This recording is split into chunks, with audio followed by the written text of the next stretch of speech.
बिस्मिल्लाहिर्रहमानिर्रहीम। मैं हूं ताहिर इंसा और आप देख रहे हैं SDTV। पाकिस्तान को अगर ये कहा जाए कि truly the country is on a cross road, तो ये गलत नहीं होगा। पैसे हैं नहीं और मज़ीद पैसे आ नहीं रहे, और अदायगियों के लिए पैसे चाहिए, रुपया भी और डॉलर भी।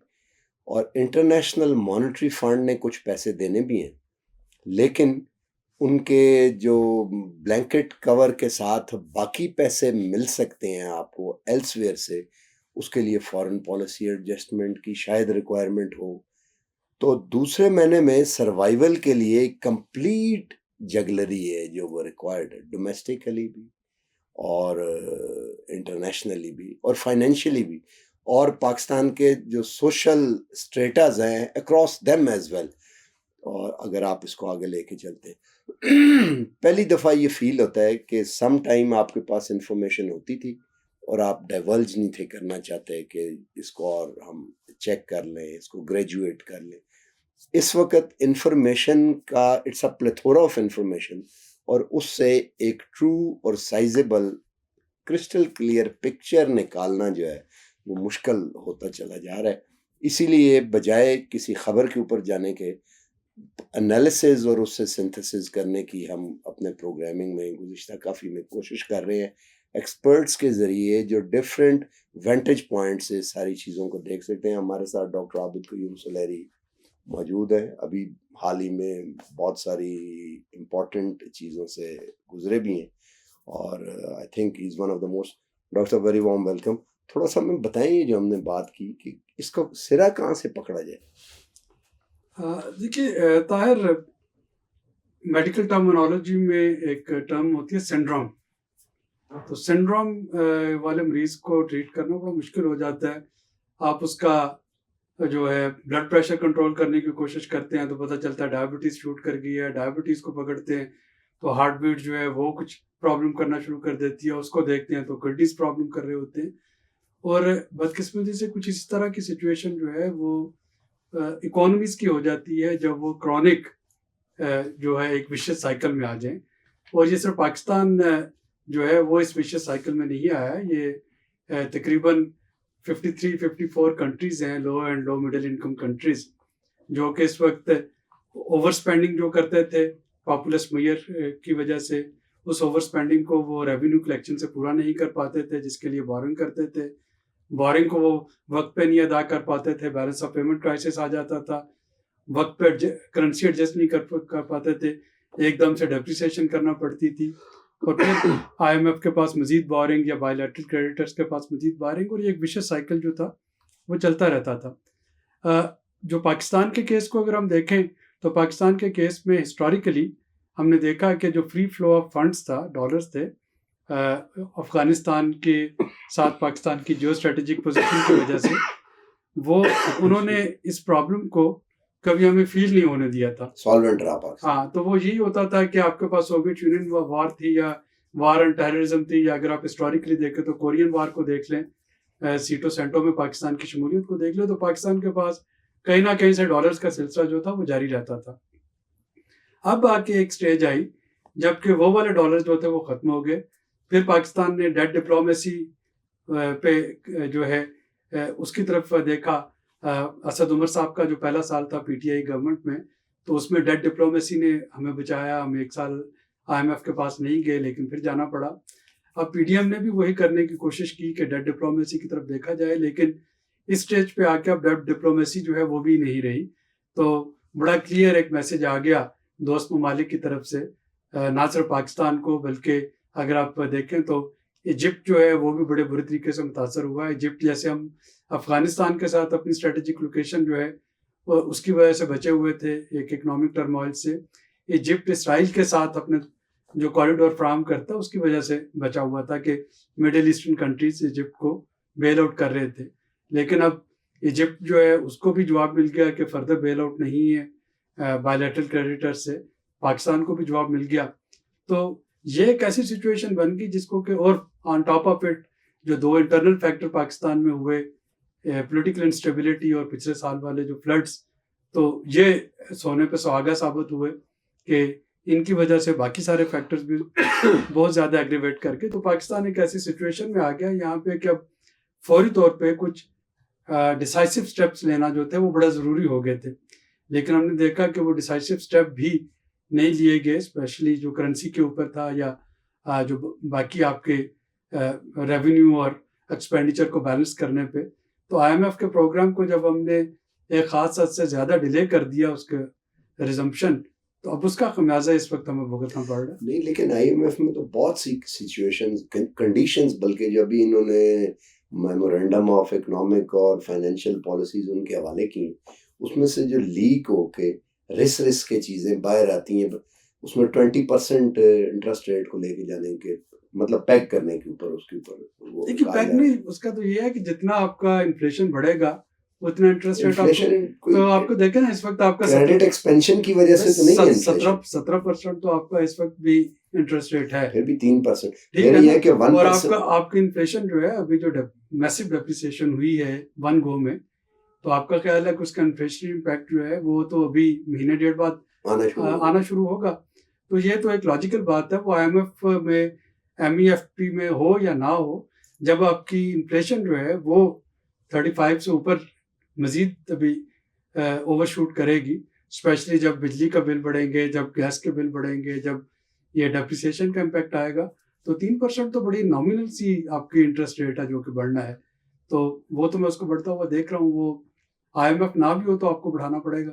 अगर नहीं बढ़ाएंगे तो करेंसी मजीद डिवैल्यू हो जाएगी, जो कि ऑब्वियसली स्टेट बैंक के पास दो ही चीज़ें रह जाती हैं, या वो डिमांड को बिल्कुल ख़त्म कर दे, या वो फिर अपने रुपये जो है रुपये की कदर को खोना शुरू कर दे। रुपये की कदर खोना जो है वो ज़्यादा टफ है, वो सबको उसका इम्पैक्ट होता है, हाइपर इन्फ्लेशन हो रही थी उसे। लेकिन इमीडिएट स्टेप तो अब कोई लगता नहीं कि जो आप ले सके, अनलेस के कहीं से सपोर्ट आ जाए। इमीडिएट स्टेप आपके पास एक ही है कि ये वाला जो IMF का प्रोग्राम है, इसको तो अब हुकूमत ने लग रहा है कि उनकी रिजॉल्व है कि देर आए दुरुस्त आए, अब लेट हो गया लेकिन अब इसको रिज्यूम करने जा रहे हैं, तो लिहाजा वो जो भी शराइत होंगी उनको मान के इसको रिज्यूम करने की कोशिश की जाएगी। इसमें एक शर्त है जो कि बड़ी टफ है, और वो है नेट इंटरनेशनल रिजर्व्स की, यानी आपके पास 18 बिलियन के आपके पास जो यूजेबल डॉलर का जो रिजर्व्स होने चाहिए, टोटल जो आपने देने हैं और जो आपके यूजेबल है उनका जो डिफरेंस है, वो जो आपका पिछले वाला रिव्यू था उसमें हमने कमिट किया था कि 31 मार्च तक वो डिफरेंस जो है वो 9 बिलियन डॉलर से ऊपर नहीं जाएगा। यानी हमारे पास जो यूजेबल डॉलर्स होंगे वो तकरीबन 16 से 18 बिलियन डॉलर के करीब होने चाहिए, जो कि इस वक्त 3 बिलियन डॉलर हैं। तो जाहिर है कि 3 से भी कम है। हाँ, तो जाहिर है अगर 3 से भी कम है तो आपको वो पूरे करना। अब अगर ये प्रायर कंडीशन बन जाती है, होता ही है कि जो रिव्यू है स्टाफ मिशन, इसमें जो शराइत पिछले रिव्यू की पूरी नहीं की गई थी वो प्रायर एक्शन बन जाते हैं कि जी आप पहले ये करेंगे तो फिर आपको एग्जीक्यूटिव बोर्ड के पास केस जाएगा। तो ये तो काफी सारे पैसे कहाँ से मिलेंगे? या फिर ये होता है कि अगर आप पूरा नहीं कर सकते तो आप वेवर लें, तो या तो IMF आपको वेवर दे, वेवर वो सूरत में देगा जब बाकी तमाम जो, यानी आपका ये जो नेगोशिएशन होती है, ये जो बोर्ड मेंबर है वो ये गिव एंड टेक होगा ना, तो या आप उनकी एक जगह वेवर लेने के लिए बाकी सारी चीजें जो है उस पर हम कहें कि जी हम करेंगे, ओवर एम्बिशियस एक कमिटमेंट करें, या फिर हम जो है वो प्रायर एक्शन में फंसे रहे, तो प्रायर एक्शन में तो नहीं फंस सकते। तो मुझे तो ये लगता है कि ये एक प्रोग्राम जो है रिज्यूम हो जाएगा, और ये ओवर एम्बिशियस जो है पाकिस्तान की कमिटमेंट पे, ये IMF की शराइत नहीं होती, ये हमारी अपनी कमिटमेंट होती है। यानी यही चीज़ें अगर आप ग्रेजुअली करते रहते, पिछले 5 महीनों में अगर आप मार्केट रेट के मुताबिक डॉलर को रहने देते, या 5 महीनों में आप एनर्जी सर्कुलर डेट जो है वो फर्दर बिल्टअप ना होने देते, या 5 महीने में डीजल पे PDL जो है वो लेते रहते, तो जाहिर है कि ये शराइत आपको तल्ख ना लगती। उस तरह बाइटिंग नहीं लगती, ठीक है। लेकिन जब आप 5 महीने नहीं करेंगे और आपको इशारे करनी पड़ेंगी, तो क्रिकेट की टर्म में अगर आप 19 ओवरों में नहीं खेलेंगे तो आपको 20वें ओवर में हर बॉल पे छक्का लगाना पड़ेगा। वो 36 बन भी सकते हैं, उसमें आउट भी हो सकते हैं। तो इस वक्त पाकिस्तान जाहिर है कि इस आखिरी ओवर में छक्के लगाने की कोशिश करेगा, जो कि ओवर एम्बिशियस कमिटमेंट होगी। और जो अगला प्रोग्राम जब हम निगोशिएट कर रहे होंगे तो ये सारे प्रायर एक्शन बन के उस वक्त सामने आ जाएंगे। लेकिन फिलहाल तो प्रोग्राम को रिज्यूम करना is our short term goal, जो कि हमें करना ही करना है, ताकि बाकी जो बायलैटरल क्रेडिटर्स हैं उनकी तरफ से कुछ आपको रिलीफ आ सके। उसके फौरन बाद जो दूसरा काम है वो अगले प्रोग्राम की तैयारी है जून में, हाँ, बिल्कुल। जून के बाद, ताकि और जो अगले प्रोग्राम की तैयारी में जो जून का बजट होगा वो प्रायर एक्शन होगा, यानी जो कुछ आपने अगले प्रोग्राम में चाहिए वो सारा का सारा आपका बजट होगा, और प्लस आपका डेट रीशेड्यूलिंग जो है बड़ी अहम हो जाएगी। मैं एक चीज और बड़ी अजीबोगरीब, अब आप देखें कि 86 अरब रुपए की एलिवेटेड हाईवेज बन रही है, इंफ्रास्ट्रक्चर, कौन इस्तेमाल करेगा उनको? अगर आप प्रोडक्टिविटी को, आपने जो पैसा कमाना है वो तो सूतर मंडी से कमाना है ना, कि वो चलता रहे और वो सूतर बने और वो आगे जाए और उसे यान बने। देखो तार, इसमें जाहिर पाकिस्तान की ग्रोथ जो है उसके कंपोजिशन जो है वो भी मैटर करती है, लेकिन उसमें पॉलिटिकल जो है प्रेफरेंसेस वो भी मैटर करती है। इलेक्शन ईयर में हर गवर्नमेंट की कोशिश होगी कुछ टेंजिबल, डूएबल, विजिबल किस्म के प्रोजेक्ट्स जो हैं वो उनका फीता काटा जाए ताकि वोटर को बताया जा सके। मैं एक जगह से रोज गुजरता हूँ जहाँ पे एक फ्लाईओवर बन रहा है, वो एक फ्लाईओवर है, फिर उसके साथ सड़क है 8 किलोमीटर की, फिर जहाँ वो लैंड हो रहा है वहाँ पे 1 किलोमीटर की एलिवेटेड हाईवे। जो वोटर भी थे, ये मैं आपको पक्की बात बता रहा हूँ, वो अब गाली देते हैं, इसलिए गाली देते हैं कि वो कहते हैं कि ये जो 35% इन्फ्लेशन है, हमारे रोटी निकाल के तो ये बना रहे हैं पॉलिटिकल, तो वो तो बूमरैंग हो रहा है बड़ा ज्यादा। ये इस सारे ये पाकिस्तान के लिए एक टेस्टिंग टाइम भी है और ये एक पाकिस्तान के लर्निंग भी है, एक जर्क मिला है पाकिस्तान को। आई एम होपफुल कि पाकिस्तान जो है इस फेज से गुजर के स्मूथली अगले फेज में एंटर हो रहा होगा, लेकिन जाहिर है कि ये एक रिमाइंडर है अवाम के लिए भी, हुकूमत के लिए भी, कि वो जो इजी फ्लो ऑफ डॉलर्स था वो अब ख़त्म हो गया है। अब हमें सेल्फ रिलायंस की तरफ जाना है। मेरा ख्याल है कि बाज़ का लोगों को जब जर्क लगता है या कौमों पे जब मुश्किल वक्त आता है तो कौमें उससे बहुत कुछ सीखती हैं। तो आई होप कि जैसे जापान ने सेकेंड वर्ल्ड वॉर के बाद सीखा, या जैसे इंडिया ने अपने जो 92 के बाद इकोनॉमिक क्राइसिस के बाद सीखा, तो पाकिस्तान भी अगर उससे सीख जाता है तो ये अभी भी कोई बहुत महंगा सौदा नहीं है। हाँ बिल्कुल, प्रोवाइडेड कि हम इससे सीख जाएं और आगे हम इसको पॉलिसी इंप्लीमेंट।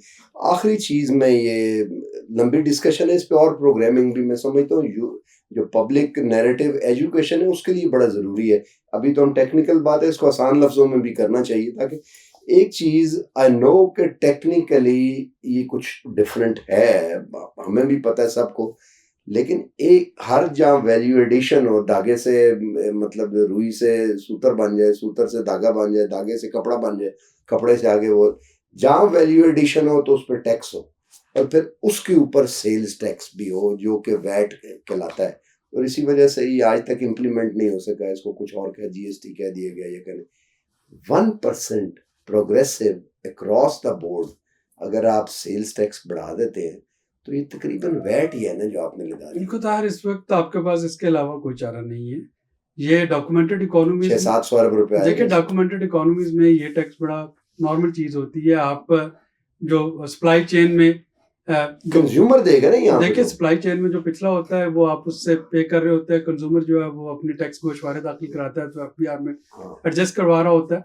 तो ये जहाँ पे डॉक्यूमेंटेड इकोनॉमी है वहाँ पे ये इशू नहीं है। पाकिस्तान में जाहिर है कि ये पिछले ये 2008 वाली पीपल्स पार्टी, 2003 वाली जो 8 वाली जो गवर्नमेंट थी पीपल्स पार्टी की, उस वक्त से चलता हुआ ये चलता हुआ आ रहा है, और इसको कभी ना कभी इम्प्लीमेंट होना है। अगर ये इस वक्त इम्प्लीमेंट हो जाता है तो अगेन जैसा कि मैंने कहा कि ये इस वक्त बहुत तल्ख टाइम है जिसमें कि तो सीधी तरह वैट के सोशल प्रोटेक्शन भी साथ में एनहांसमेंट की बात हुई है और उसको एनहांस भी किया जा रहा है। तो जाहिर है कि सोशल प्रोटेक्शन इसमें बहुत ज़रूरी है। लोअर मिडिल इनकम अर्नर जो है वो मुतासर होंगे, मिडिल इनकम अर्नर इससे मुतासर हो रहे होंगे, लेकिन इसके अलावा आपके पास चारा कोई नहीं है। आपको अब फ्री लंच मिलना बंद हो गया है, कुल्फी खरीद के खाएं आप। हाँ, तो जाहिर है कि अब आपको थोड़ा सा अपनी चादर देख के पाँव फैलाना होगा। क्या आपको लगता है पाकिस्तान के इस वक्त के भी हालात देख के और कंजम्पशन पैटर्न देख के, नहीं ये तो पुराना चलता हुआ है। लेकिन क्या आपको लग रहा है कि आज के दिन में भी कि पाकिस्तान इस नहीं, लोगों को नहीं बताया गया ना, ये तो लोगों को इतनी क्लैरिटी, देखें आपने नहीं बताना, ये ना ही मैं बता सकता हूँ, ना ही मीडिया बता सकता है, ये बता सकती है पॉलिटिकल पार्टी, फाइनेंस मिनिस्टर, वो बता सकता है कि ये हालात है। कौन प्राइम मिनिस्टर बता, किस पॉलिटिकल लीडरशिप ने ये बताया आपको? मैंने तो नहीं देखा किसी को। लेकिन जिनको पता है वो भी तो अपने जो एक्सपेंडिचर्स हैं वो कर्टेल करने की कोशिश नहीं कर रहे। नहीं, वो तो ये पैसे वाले के पास तो पैसा बहुत है। देखिए मिनहसल कौम, हमें शायद रेत में सर दबाने की आदत पड़ चुकी है।